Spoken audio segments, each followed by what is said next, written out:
नमस्कार। तो आज हम अपनी एडवांस लर्निंग की तीसरी क्लास शुरू करते हैं। एडवांस की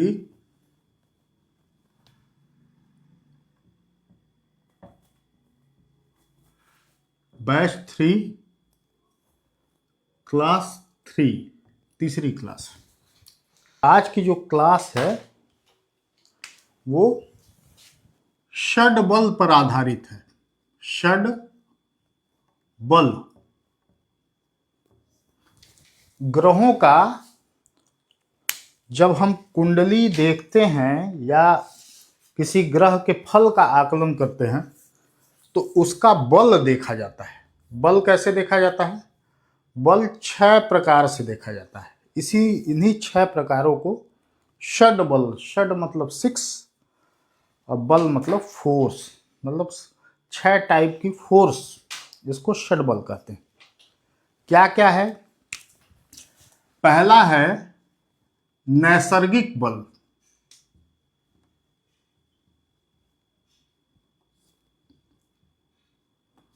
पहला नैसर्गिक बल है। दूसरा जो है दिग्बल है। दिग्बल, दिग्बल नैसर्गिक मतलब नेचुरल फोर्स। दिग्बल मतलब दिशा से संबंधित है, किस दिशा में है उस दिशा के अनुसार से। तीसरा चेष्टा बल, चेष्टा बल। चौथा काल बल, काल बल। काल बल मतलब टाइम, जिस टाइम के अनुसार उसका क्या बल है। पांचवा है स्थान बल,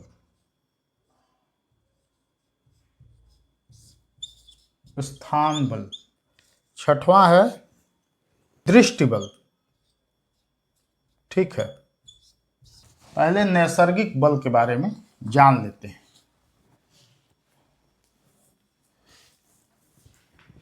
नैसर्गिक मतलब नेचुरली सबसे बलवान होता है सूर्य।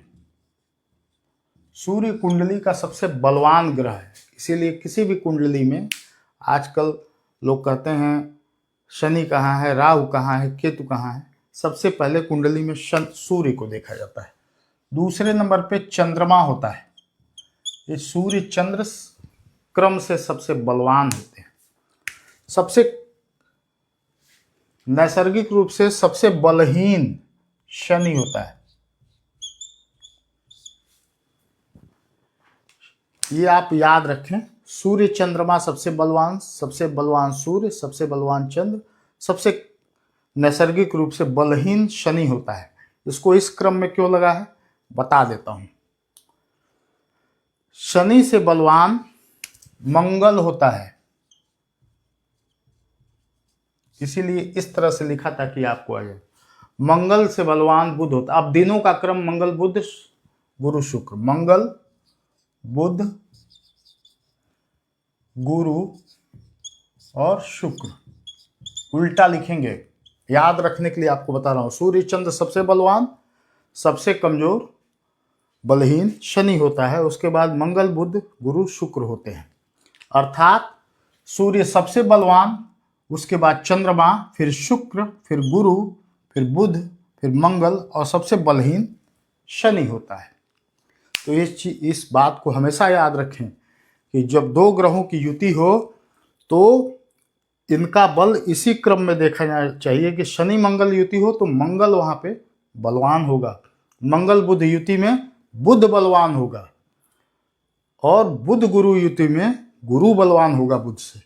गुरु शुक्र युति में शुक्र का बल गुरु से ज्यादा होता है। शुक्र चंद्र युति में चंद्र का बल ज्यादा होगा। चंद्र सूर्य युति में सूर्य के साथ कोई भी ग्रह आने से उसका बल कम हो जाता है, सूर्य का बल प्रभावी होता है, अक्सर ग्रह अस्त हो जाते हैं। तो इस तरह से भी देखा जाता है। व्हाट्सएप पे किसी का मैसेज है? ठीक है, ठीक है, कपिल जी का मैसेज है, कपिल जी भी लग रहा है लाइव आ गए। तो यह ग्रहों का नैसर्गिक बल है, इसको आप याद रखेंगे। सबसे बलवान सूर्य और चंद्र क्रम से, और सबसे बलहीन शनि, और उसके बाद शनि से बलवान मंगल, मंगल से बुध, बुध से गुरु, गुरु से शुक्र। ये नैसर्गिक बल हो गया। दूसरा है दिग्बल।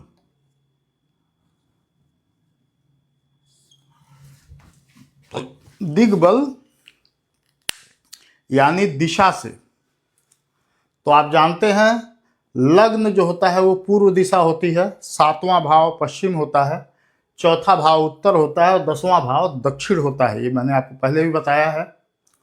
आप उस कुंडली को जब देखेंगे तो इसी क्रम में उसको समझेंगे कि कौन सा ग्रह कौन सी दिशा में है। तो दिग्बल में सबसे ऊपर मतलब पूरब की तरफ बलवान होते हैं गुरु और बुध। ये सबसे ऊपर पूर्व की तरफ बलवान होते हैं। पश्चिम की तरफ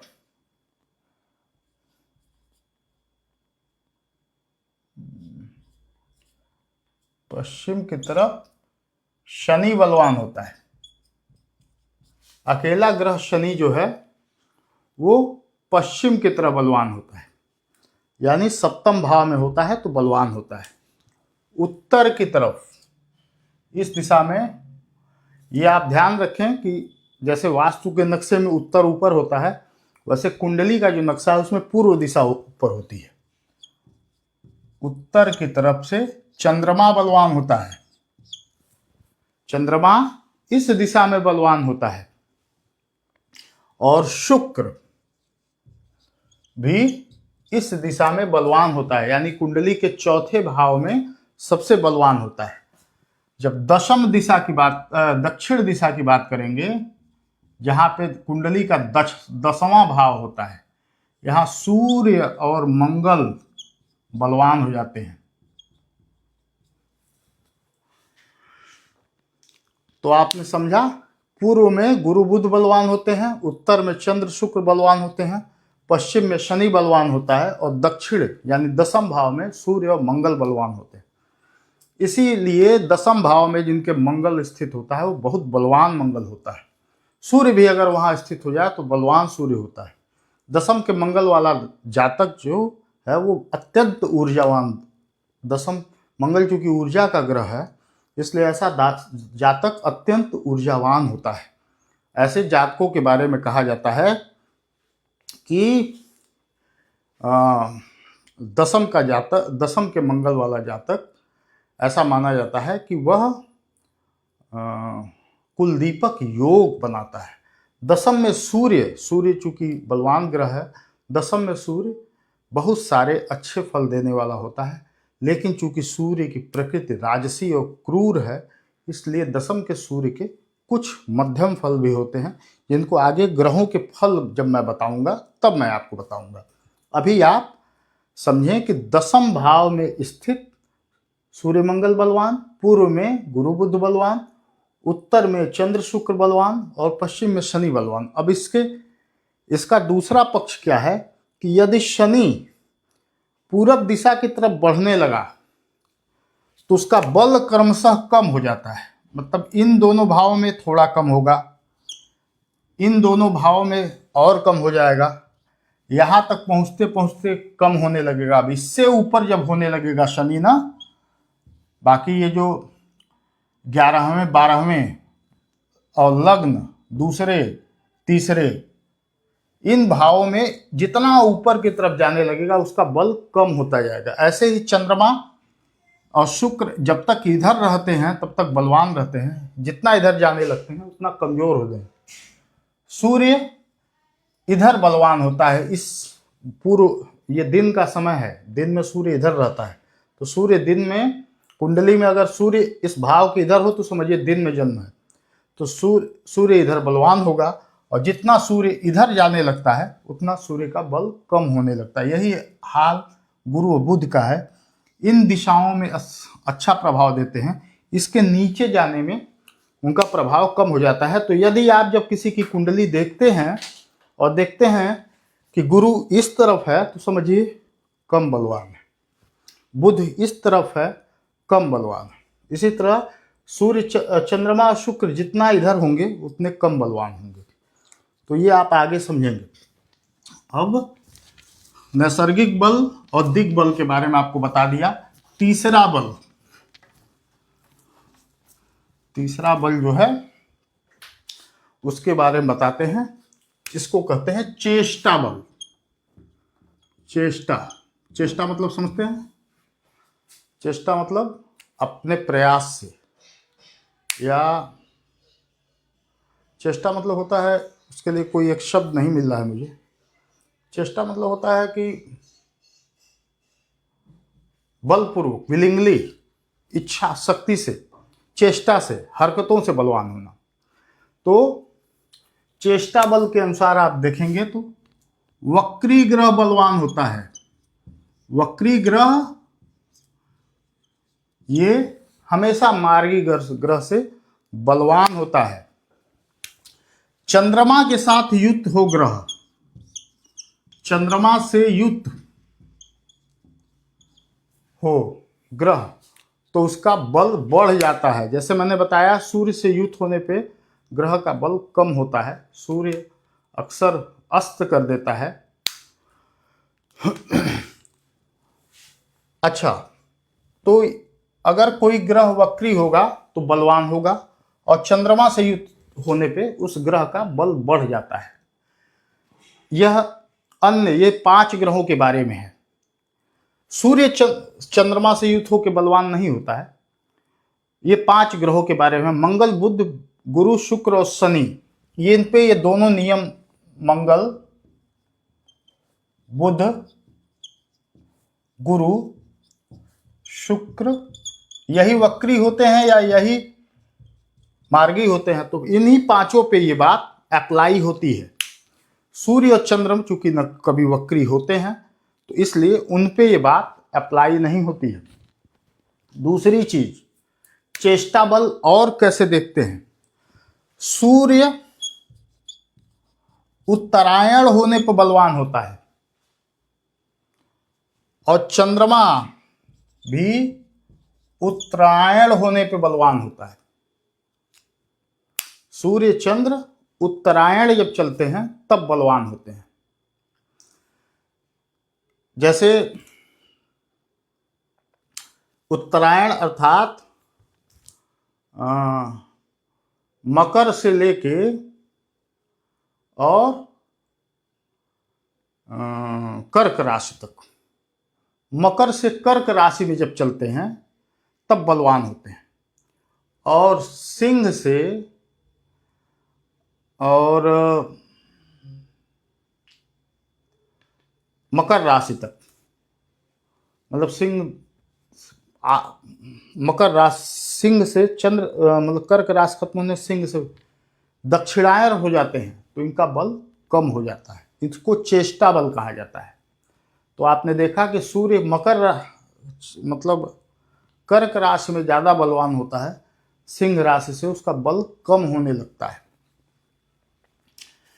तो ये अच्छा, उत्तरायण दक्षिणायन होने पे। अच्छा, दूसरे चेष्टा बल, ग्रह जब दूसरे ग्रह से युति पाते हैं तो उससे भी उनका चेष्टा बल बढ़ जाता है, और ग्रह युद्ध में विजयी होने पर, जैसे मंगल और शनि है तो ग्रह युद्ध में मंगल विजयी हो जाता है, उसका चेष्टा बल बढ़ जाता है। जैसा कि मैंने बताया था कि युति से ग्रहों में ये देखा जाता है कि कौन बलवान है, तो उनका बल बढ़ जाता है। चेष्टा बल 3 हो गया, 3 बता दिया आपको, 3 और बताना है। कौन कौन सा बताया आपको? नैसर्गिक बल बताया, दिग्बल बताया और चेष्टा बल। अब बताता हूं काल बल, भूल न जाऊं इसलिए मैंने नोट्स बना रखे हैं। काल बल मतलब टाइम के हिसाब से, अगर चंद्र मंगल शनि रात्रि का जन्म हो जातक का, तो रात्रि चंद्रमा,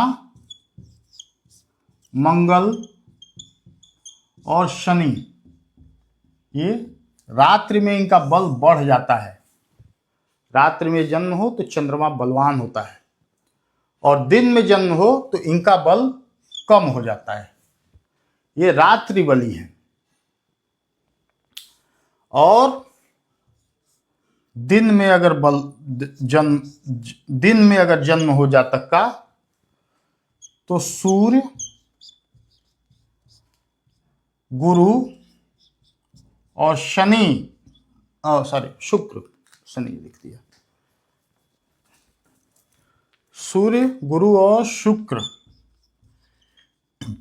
ये तीनों बलवान होते हैं। दिन में रात्रि में जन्म हो तो ये तीनों बलवान होंगे, और दिन में जन्म हो तो सूर्य, गुरु, शुक्र बलवान होंगे। इसके उलट रात्रि में जन्म हो तो ये तीनों कमजोर हो जाते हैं, और दिन में जन्म हो तो ये तीनों कमजोर हो जाते हैं, क्योंकि ये रात्रि बली हैं, ये दिन बली है। बुध जो है, बुध सदैव बली होता है। बुध पर काल बल के सूत्र नहीं अप्लाई होते हैं। बुध सदैव बली होता है। इसके अलावा बल के, काल बल के कुछ और भी चिन्ह हैं, जैसे वर्ष बल। वर्ष का आरंभ जिस वार को होता है, वह वार उस वर्ष में सदैव बली होता है। वह ग्रह उस वर्ष में सदैव बली होगा। और जिस मास बल, जिस मास का आरंभ जिस ग्रह के वार से होता है, वह मास में उस ग्रह का बल ज्यादा होता है। जैसे ये मार्गशीर्ष कल शुरू हुआ है, शनिवार को 16 तारीख को, और शनिवार के दिन शुरू हुआ है, तो इस मार्गशीर्ष मास में शनि सदैव बलवान रहेगा। किसी भी कुंडली का फल देखते वक्त आप देखेंगे कि शनि उसमें सदैव बलवान रहेगा। वैसे भी 15 तारीख से शनि अपनी ही कुंभ राशि में मार्गी हो गया है, तो बलवान हो गया है। तो आपने देखा दिग्बल, नैसर्गिक बल, चेष्टा बल और काल बल। अब आप देखेंगे स्थान बल। स्थान के हिसाब से कैसे बलवान होता है। आप काल बल और स्थान से या दिग्बल से कंफ्यूज ना हुए, ये अलग है। ये कैसे बलवान होता है? अपनी उच्च राशि में बलवान होता है, सबसे बलवान होता है। उच्च राशि में एक एब्सोल्यूट पॉइंट होता है जिसको परमोच्च कहते हैं। उसमें परमोच्च, वो कैसे होता है? जैसे कि सूर्य जो है वो मेष राशि में 10 डिग्री पे परमोच्च होता है। तो उच्च राशि में परमोच्च जब होता है, परमोच्च एब्सोल्यूट एक्साल्टेड, मतलब सूर्य 10 डिग्री पर मेष राशि में, चंद्रमा 3 डिग्री पर वृष राशि में, तो ये जो परमोच्च स्थान है वहां पे वह ग्रह सबसे बली होता है। उसके बाद अपनी उच्च राशि में फिर कहीं भी रहे बली होता है। पहले ये, दूसरे ये, पूरी उच्च राशि में, मतलब पूरे मेष राशि में सूर्य कहीं भी रहे वह बली होगा। उसके बाद अपने मूल त्रिकोण राशि में,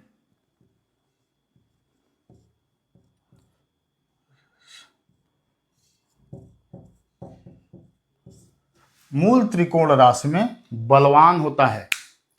जैसे बुध जो है वह मिथुन से बलवान अपनी कन्या राशि जो होती है उस राशि में, क्योंकि वह मूल त्रिकोण राशि है, उसमें बलवान होता है। शनि मकर से ज्यादा कुंभ में बलवान होता है, और गुरु मीन से ज्यादा धनु में बलवान होता है, जो उसकी मूल त्रिकोण राशि है। तो पहले उच्च राशि, उसके बाद मूल त्रिकोण राशि, उसके बाद स्वराशि, इसके बाद तीसरा बल जो होता है उसका स्वराशि में होता है। अपने स्वराशि में ज़्यादा बलवान हो। जैसे बुध कन्या के बाद अपनी मिथुन राशि में ज़्यादा बलवान होता है।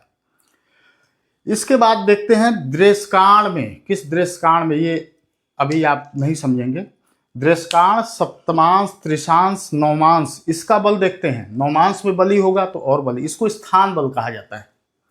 सबसे उच्च बलवान उच्च राशि में, दूसरी मूल त्रिकोण राशि में, उसके बाद श्री राशि में, फिर मित्र राशि में, अपने मित्र राशि में, और सबसे कमजोर जो होता है वह अपनी शत्रु राशि में, और उसके बाद सबसे कमजोर अपनी नीच राशि में। ये सबसे बलवान उच्च राशि में, उच्च राशि में ही परमोच्च पे सबसे बलवान, उसके बाद मूल त्रिकोण में, उसके बाद स्वराशि में, उसके बाद मित्र ग्रह राशि में, उसके बाद शत्रु राशि में, और सबसे खराब अपनी नीच राशि में होता है। यह उसका स्थान बल है। स्थान बल को आप जब देखेंगे तो इसका और एडवांस लेवल है कि मान लीजिए नवमांश में, सप्तमांश में, दृष्काण में, त्रिशांश में, जैसे नीच है और अपने नवमांश में उच्च राशि में चला गया तो उस हिसाब से बलवान हो गया। तो यह देखेंगे स्थान बल। और सबसे अंत में जो बचता है वो है छठवां बल है दृष्टि बल। दृष्टि बल ग्रह जो है वह शुभ ग्रहों की दृष्टि से बलवान हो जाते हैं, लेकिन दृष्टि पूर्ण होनी चाहिए। जैसे गुरु की पंचम नवम पूर्ण दृष्टि होती है, गुरु के सप्तम पंचम नवम बैठा हुआ कोई भी ग्रह बलवान हो जाता है, क्योंकि गुरु सर्वदा सदैव शुभ ग्रह है और शुक्र शुभ ग्रह है। शुक्र के सातवें बैठा हुआ पूर्ण दृष्टि पे बैठा हुआ ग्रह बलवान हो जाता है, कोई भी ग्रह हो। उसके बाद चंद्रमा के सातवें बैठा हुआ ग्रह सदैव बलवान हो जाता है। और बुध यदि कुंडली में शुभ हो, शुभ भावों का स्वामी हो, त्रिकोण का स्वामी हो, तो बुध की दृष्टि से देखे जाने पर सातवीं दृष्टि से ग्रह पूर्ण बलवान, उसका पूर्ण दृष्टि बलवान हो जाता है ग्रह। लेकिन यह वही ग्रह शनि के द्वारा देखे जाने पर उसका बल कम हो जाएगा। विशेष तौर पे शनि की तीसरी दृष्टि पे देखे जाने पे उसका बल कम हो जाएगा। ऐसे ही मंगल के द्वारा देखे जाने पे ग्रह का बल कम होता है। मंगल की चतुर्थ दृष्टि से ग्रह का बल विशेष तौर पे कम होता है। हम सिर्फ ग्रहों की बात करेंगे। सूर्य, हम राहु केतु की बात नहीं कर रहे हैं। राहु केतु इसमें छाया ग्रह माने जाते हैं, उनकी दृष्टि नहीं मानी जाती है। हालांकि आज की ज्योतिष में कहा जाता है कि राहु दृष्टि की पांचवी दृष्टि, नवीं दृष्टि, सातवीं, लेकिन राहु केतु की दृष्टि नहीं मानी जाती है। उनका युति संबंध पे ही होता है। आप धीरे धीरे पढ़ेंगे, आगे उनके बारे में भी मैं बताऊंगा। और इसी तरह सूर्य की सप्तम दृष्टि पे बैठा हुआ ग्रह, सूर्य चूंकि क्रूर ग्रह है, उसका बल कम हो जाता है। ठीक है, तो यह षड बल के बारे में आपको मैंने बताया। और रैंडम मैं उठाता हूं एक कुंडली, उसके ग्रहों के बारे में मैं आपको थोड़ा सा बता देता हूं। ये कुंडली मैंने उठाई, पटना में भी अक्षांश देशांतर का अंतर नहीं पड़ेगा। कुंडली में उसका विवरण है 30 सितंबर 30/9/1991। समय है रात को 8:05। जन्म स्थान है पटना। इस कुंडली को फटाफट देखते हैं।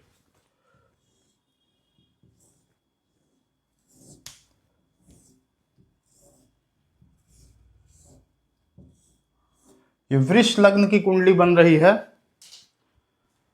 तीसरे भाव में चंद्र और केतु हैं, यह बताता है कि इस जातक की मानसिक स्थिति अच्छी नहीं होती है। चंद्रमा पापकर्तरी दोष में भी है, राहु यहां है।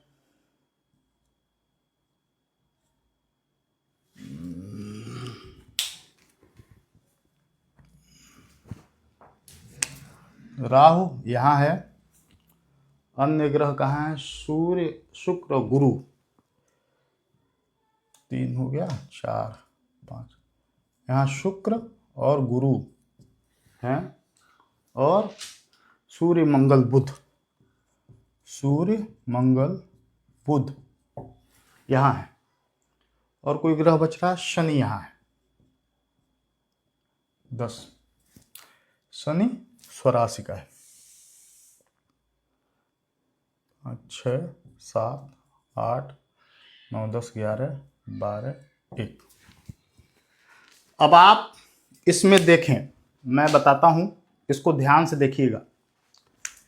आप देख रहे हैं कि सूर्य मंगल बुध, सूर्य मंगल जो है इस भाव से, इस हाफ से काफी इधर चले आए हैं। सूर्य मंगल यहाँ पे स्थान बल में कमजोर हो गए हैं। उसके अलावा यहाँ पे सूर्य है तो रात का जन्म होगा, काल बल में भी कमजोर है, स्थान बल में भी कमजोर है।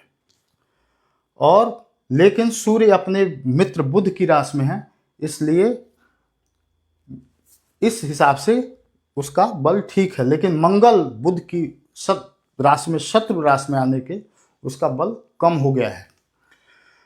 इसके अलावा आप देखेंगे कि शुक्र अपने भाव में, अपने स्थान बल से मजबूत है, शुक्र मजबूत है। चंद्रमा भी स्थान बल से 3 स्थान इधर खिसका हुआ है। चंद्रमा कमजोर है, केतु के साथ है, कमजोर है। शनि आप देखेंगे कि इन भावों में चूंकि अच्छा करता है तो शनि यहाँ मजबूत है, क्योंकि ये इस हाफ में है। और बुध, गुरु आप देखेंगे कि यहाँ मजबूत होता है, बुध और गुरु यहाँ मजबूत होते हैं, नीचे आ गए हैं दिशा से तो कमजोर हो गए हैं। रात्रि में जन्म है, तो रात्रि में जन्म होने के कारण इसका चंद्रमा बल, काल बल से मजबूत है। गुरु काल बल से हीन है, क्योंकि गुरु दिन में बलवान होता है। और शनि रात्रि में जन्म होने के कारण बलवान है, मंगल रात्रि में जन्म होने के कारण बलवान है।